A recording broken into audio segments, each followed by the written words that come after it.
రోడ్లు ఎట్లా అంటే మా లేబర్ ఒక 10 డేస్కి ఒకసారి ఖచ్చితంగా తీస్తున్నారు. కానీ కొంచెం ప్రజలు కూడా లేబర్ కష్టాన్ని కొంచెం అర్థం చేసుకొని ఆ మోర్లలో చెత్త పడేయకుండా కవర్లు కానీ ఏదంటే అది పడేస్తున్నారు. అందులో కొంచెం వాళ్ళకి తీయడానికి కూడా ఇబ్బంది అవుతుంది.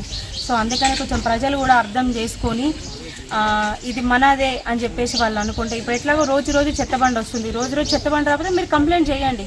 అక్కడ మరి చెత్తబండికి ఏం ప్రాబ్లం ఉంది, మా వార్డు కౌన్సిలర్కి కూడా మేము అడుగుతాము మరి అన్న వస్తుందా లేదా అని చెప్పేసి. సో ఒకవేళ రిపేర్ ఉందంటే ఖచ్చితంగా చేపిస్తాము.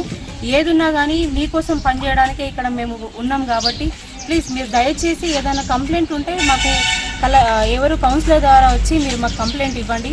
మేము తప్పకుండా దాన్ని చూస్తాము. కాకపోతే మీరు మీ సొంతంగా మీరు వచ్చేసి ఈ డ్రైన్లలో చెత్త పడేయడం కానీ ఎక్కడ పడితే అక్కడ చెత్త పడేయడం మీకే ఇబ్బంది అవుతుంది. దీనివల్ల ఇప్పుడు జగిత్యాల్లో ఎన్ని డెంగ్యూ దాదాపు 500 చిల్లర డెంగ్యూ కేసులు నమోదైనాయి కాబట్టి జగిత్యాల జిల్లాలో. సో మీరు అందరు దయచేసి అర్థం చేసుకోవాలి. ఎందుకంటే మీకోసం చెప్తున్నాం. మేము అందరం అయితే ఇంట్లో బాగానే ఉన్నాం. ఎందుకంటే ఇవన్నీ మోర్లు ఇవన్నీ వేయడం వల్ల మీకు ఇబ్బంది అవుతుంది కాబట్టి మీకోసం మేము నిరంతరం ఆలోచిస్తున్నాం కాబట్టి మీకోసం మేము చెప్తున్నాం కాబట్టి దయచేసి మీరు అందరూ అర్థం చేసుకోవాలి. ఎందుకంటే ఈ సీజనల్ వ్యాధులు వచ్చి మొన్న ఒక అబ్బాయి చనిపోయిండు డెంగ్యూ ఫీవర్. అందుకని చెప్పేసి కొద్దిగా మీ గురించి మీరు ఆలోచించుకొని మన ఇల్లు ఎట్లా పరిశుభ్రంగా ఉంచుకుంటామో చుట్టుపక్కల పరిశుభ్రంగా ఉంచుకుంటే మనకు ఎలాంటి వ్యాధులు రాకుండా ఉంటాయి. అట్లనే మేము బ్లీచింగ్ కానీ ఫాగింగ్ కానీ స్ప్రేయింగ్ కానీ చేయించడం కూడా జరుగుతుంది ప్రతి వార్డులో. ఈ రోజు నుంచి స్పెషల్ ఫోకస్ పెడుతున్నాం ప్రతి వార్డుకి.